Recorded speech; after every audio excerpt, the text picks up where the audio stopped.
నమస్తే. ఈరోజు స్టూడియోలో మనతో పాటు ప్రముఖ వేదిక్ ఆస్ట్రాలజర్ గోనుగొండల సురేష్ బాబు గారు ఉన్నారు. జూలై మాసంలో కర్కాటక రాశి వారి పరిస్థితి ఏ విధంగా ఉండబోతుంది, ఎలాంటి జాగ్రత్తలు తీసుకోవాలి, గురుగారిని అడిగి తెలుసుకుందాం. నమస్కారం గురుగారు. మణికంఠ గారు నమస్కారం అండి. గురుగారు, కర్కాటక రాశి వారి పరిస్థితి ఏంటి? ఆషాఢ మాసం, జూలై మాసం ప్రత్యేకంగా వీళ్ళు ఎలాంటి జాగ్రత్తలు తీసుకోవాలి, ఎలాంటి టఫ్ టైమ్స్ వీళ్ళు ఫేస్ చేయబోతున్నారు, ఓవరాల్గా ఎలా ఉండబోతుంది, ఓవరాల్గా ఆర్థికంగా, ఆరోగ్యంగా, అన్ని విధాలుగా? సో మనకి కర్కాటక రాశి కనుక చూసుకుంటే జూలై మంత్లో ఫస్ట్ మనకి కర్కాటక రాశికి వెళ్ళక ముందు జూలై మంత్లో కొన్ని ముఖ్యమైన విశిష్టత గల రోజులు ఉన్నాయండి. వాటిని సద్వినియోగం చేసుకున్నాను. వీళ్ళకి జస్ట్ రిమైండ్ చేద్దాం. ఒకటి మనకి ఆషాఢ నవరాత్రులు జరుగుతూ ఉన్నాయండి. 26వ తారీఖు జూనే స్టార్ట్ అవుతున్నాయండి. ఆ రోజు నుంచి వీళ్ళు ఒక 9 days everyday evening time half an hour Varahi మాతకు ధూపం వేసి తనకు శక్తి కొలది కనుక పూజ చేసుకుంటే ఎవరికి ఉపయోగం అంటే, ఎవరికైతే కోర్టు కేసులు పర్టికులర్గా భార్యాభర్తల మధ్య చాలామంది నాకు కాల్స్ వస్తున్నాయి. ప్రాబ్లం ఏంటంటే వాళ్ళు కలిసి లేరు, అలానే విడిపోయి లేరు, మధ్యలో ఎక్కడో హ్యాంగ్ అయిపోయి ఉన్నారు. అది అలాంటి ముందుకు వెళ్ళని కేసులు వాళ్ళకి ఎవరైనా కనుక ఇబ్బందులు పడుతుంటే ఈ నవరాత్రులు చేస్తే వాళ్ళకి చాలా బాగా కలిసి వస్తుంది. అంతేకాకుండా వీళ్ళకి గురు పూర్ణిమ రోజున జూలై 10th ఉంది. గురువులకి సంబంధించి ఎవరికైనా గురుగ్రహం సరిగా లేకపోయినా పర్టికులర్ వృశ్చిక రాశి వాళ్ళు ఎవరైనా ఉంటే కనుక వాళ్ళు ఈ పండగ చేసుకుని చక్కగా గురు పూర్ణిమ రోజున గురువుల యొక్క ఆశీర్వాదం తీసుకుంటే గురువు ఇవ్వాల్సిన కారకత్వాలని వీళ్ళకి వచ్చేసి వృద్ధి చెందుతాయి.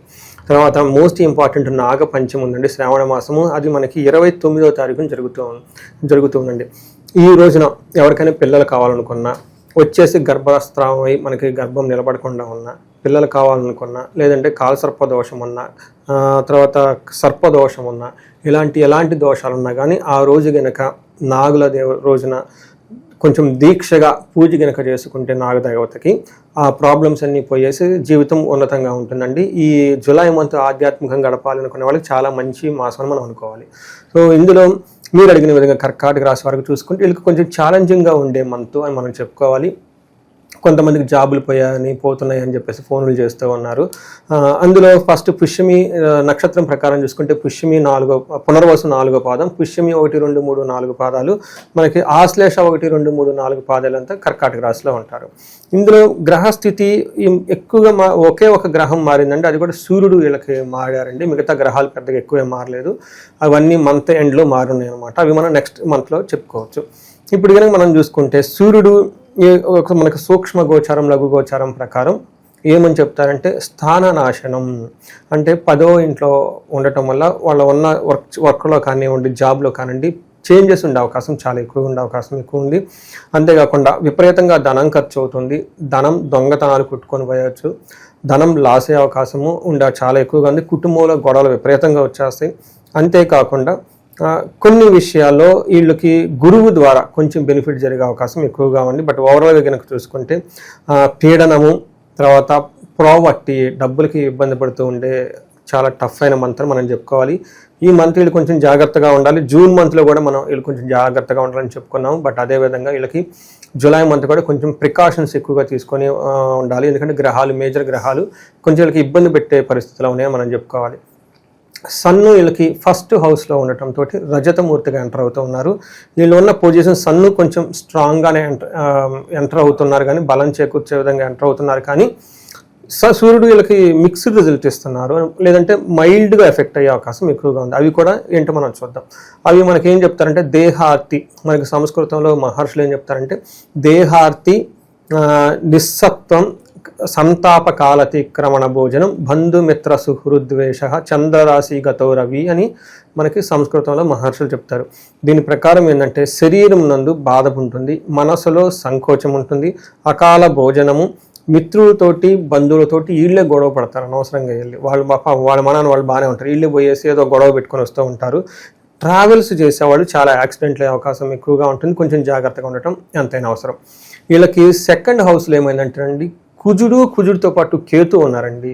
ఈ రెండు మంచి గ్రహాలు కాదండి. ఇది కుటుంబానికి సంబంధించిన ప్లేస్లో ఉండటంతో కుటుంబంతో గొడవలు, ధనానికి విపరీతంగా ఇబ్బందులు పడే అవకాశం చాలా ఎక్కువగా ఉంటుంది. రెస్ట్లెస్గా ఎక్కువ ఉంటారండి ఈ రాశి వాళ్ళు. పర్టికులర్ ఓవరాల్గా మనం చూసుకుంటే ఒక డైరెక్షన్లెస్గా ఉండే అవకాశం ఎక్కువగా ఉంది.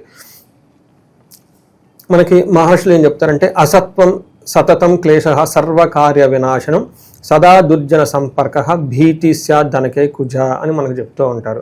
అంటే ఈ టైంలో అసత్వం, ఒంట్లో బలం తగ్గిపోవటం, సతతం క్లేశ, ఎప్పుడు ఏదో రెస్ట్లెస్గా ఫీల్ అవ్వటము, సర్వకార్య వినాశనం. ఏదైనా కనుక పని చేస్తే ఆ పనిలో వీళ్ళకి విజయం రాక మనకి చాలా ఇబ్బందులతో పడే ఉండే సిచ్యువేషన్ వీళ్ళకి ఎక్కువగా ఉంది. సదా దుర్జన సేవ అంటే వీళ్ళకి బ్యాడ్ కంపెనీని పెట్టుకొని ఉండటం, చేయకూడని పనులన్నీ చేసుకుంటాం, టైం అంతా వెయిట్ చేసుకునే అవకాశం ఎక్కువగా ఉంటుంది. చేసి మళ్ళీ భీతిగా భయంగా ఉంటూ ఉంటారు. ఇది వీళ్ళకి కుజుడుకి ప్లస్ కుజుడితో పాటు కేతు కలిసి ఉండటము, ఫస్ట్ హౌస్లో సూర్యుడు కలిసి ఉండటం కొంచెం ఇబ్బందికరమైన పరిస్థితులు ఎక్కువగా ఉన్నాయి. కొంచెం జాగ్రత్తగా ఉండాలి. దీనితో పాటు 10th హౌస్లో శుక్రుడు ఉండటంతో అగైన్ ఇది మంచి పొజిషన్ కాదని మనం తెలుసుకోవాలి. వీళ్ళకి మనకి ఏం చెప్తారంటే 10th హౌస్లో శుక్రుడు ఉండటంతో వెకులం చైవ నిస్సత్వం మర్ధానాశనం రిపోభరం శ్రీ సౌఖ్య హాని మాప్నోతి అని చెప్తారు. అంటే వీళ్ళకి ఏమని జరుగుతుందంటేనండి, ఎప్పుడు ధనం కోల్పోవటము, తర్వాత ఇంట్లో లేడీస్ అయితేనేమో జెంట్స్ అయితే లేడీస్ ద్వారా కొంచెం ఇబ్బందులు పడే అవకాశం, సిచ్యువేషన్స్ అన్నీ ఉండే అవకాశం ఎక్కువగా ఉంటుంది. భార్యాభర్తల మధ్య గొడవలు కూడా అయ్యే అవకాశం చాలా ఎక్కువగా ఉంది ఈ రాశి వాళ్ళకి. బట్ ఒక్క విషయం, మంచి విషయం ఏంటంటే వీళ్ళకి ఎడ్యుకేషన్ పరంగా లేదంటే కొత్త వెహికల్ ఏదైనా కొనుక్కునే వాళ్ళకి చాలా పాజిటివ్గా అనుకూలంగా ఉండే అవకాశం ఎక్కువగా ఉంది. ఇది మనకి రాశి యొక్క స్థితిని బట్టి మనం చెప్పుకోవాలి. అలా గురుగారు, ఈ రాశిలో ఏ నక్షత్రాల వాళ్ళు ఉంటారు, పర్టికులర్గా వాళ్ళకి ఎలాంటి ఫలితాలు ఉండబోతాయి? మనం ఇక చూసుకుంటే ఇందులో పునర్వసు, పుష్యమి, ఆశ్లేష నక్షత్రాలు ఇందులో ఉంటాయి. ఇందులో పునర్వసు నక్షత్రం వాళ్ళకి కనుక చూసుకుంటే పాజిటివ్ సైడ్లో ధనలాభం ఉంటుంది, సంపద ఉంటుంది, ఐశ్వర్యం ఉంటుంది, క్షేమంగా ఉంటారు. ఇది మనకి పాజిటివ్. నెగటివ్ సైడ్లో ఏమవుతుందంటే నాశనము, కలహము అని మనకు చెప్తూ ఉంటారు.